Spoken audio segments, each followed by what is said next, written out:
बच्चों yes sir. Dussehra आने वाला है। Yes sir. तो दशहरा के विषय में आपको जानकारी भी होना चाहिए। Yes sir. हम दशहरा क्यों मनाते हैं इसके विषय में आज हम लोग टॉपिक है, उसके विषय में हम लोग बात करेंगे। ठीक है। Yes sir. दशहरा पूरे भारतवर्ष में मनाया जाता है। Yes sir. ये हिंदुओं का एक महान पर्व के रूप में देखा जाता है। Yes sir. दशहरा मतलब ये मान के चलिए कि कलकत्ता में जो दुर्गा पूजा होती है ना, बहुत अच्छे से होती है। पूरे भारत में सबसे अच्छी कलकत्ता में दुर्गा पूजा होती है। Yes sir. और दशहरा तो पूरे भारतवर्ष में मनाया जाता है। Yes sir. समझ रहे हैं ना। Yes sir. दशहरे के दिन बुराई पर अच्छाई की जीत हुई थी।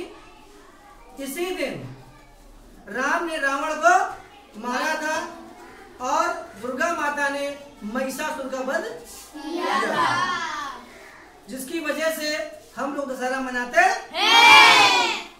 इस दिन बहुत लोग पटाखे छुड़ाते हैं, मेला देखने जाते हैं, यस सर। दुर्गा माता की पूजा आरती करते हैं, यस सर। एक दूसरे से भी मिलते हैं, यस सर। नए कपड़े पहनते हैं। Yes sir. ठीक है ना। Yes sir. देखिए हम लोग ये मानते हैं कि आज भी माँ दुर्गा जीवित है और हनुमान जी जीवित है, क्योंकि रामायण के समय में दुर्गा माता ने कहा था श्री रामचंद्र जी से कि हम आपसे विवाह करेंगे। लेकिन जब श्री रामचंद्र जी का विवाह हुआ था तो भगवान राम ने माता सीता से कहा था कि इस भारतवर्ष में हर राजा 2 से 3 4 शादी करता है, लेकिन मैं वचन देता हूं कि मैं इस जन्म में एक शादी के अलावा दूसरी शादी नहीं करूंगा। तो दुर्गा माता ने श्री राम जी से ये प्रार्थना की थी कि आप मुझसे शादी कर लीजिए। तो राम ने कहा कि नहीं, मैंने इस जन्म में एक शादी करने का वचन दिया है, तो दूसरी शादी हम लोग नहीं करेंगे, ऐसा उन्होंने कहा। इसके बाद दुर्गा जी के जब बार बार कहने पर राम जी ने कहा कि हम 14 वर्ष बाद वनवास से लौटेंगे, यदि आप मुझे पहचान लेंगे तो हम आपके साथ शादी कर लेंगे। 14 वर्ष पूरे हो गए। माता दुर्गा भगवान राम की याद में बैठी थी। भगवान राम अपना साधु का वेश धारण करके आए दुर्गा माता के आश्रम में और बोले भिक्षाम देही, भिक्षाम देही, मतलब भिक्षा मांगने के बहाने वो आए। तो माता दुर्गा भगवान राम की याद में बैठी थी कि जल्दी 14 वर्ष वनवास पूरा हो और हमारी राम के साथ में शादी।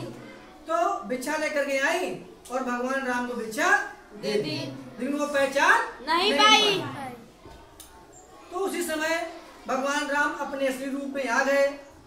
आने के बाद उन्होंने कहा कि आपने हमें नहीं पहचान पाई, इसलिए हम आपसे इस जन्म में शादी नहीं करेंगे। तब माता ने कहा था कि नहीं कर सकते तो कब करेंगे मेरे साथ? तो बोले कलयुग में। राम ने क्या कहा? कलयुग में। तो माता ने कहा तब तक मेरे लिए क्या आदेश है, आप मुझे बताइए। तो भगवान राम ने कहा कि आप त्रिकूट पर्वत पर जाएं, वहां मेरा इंतजार करें। हमारा कलयुग में कल के नाम से अवतार होगा, उस समय हम राक्षसों को मारेंगे और आपसे शादी करेंगे।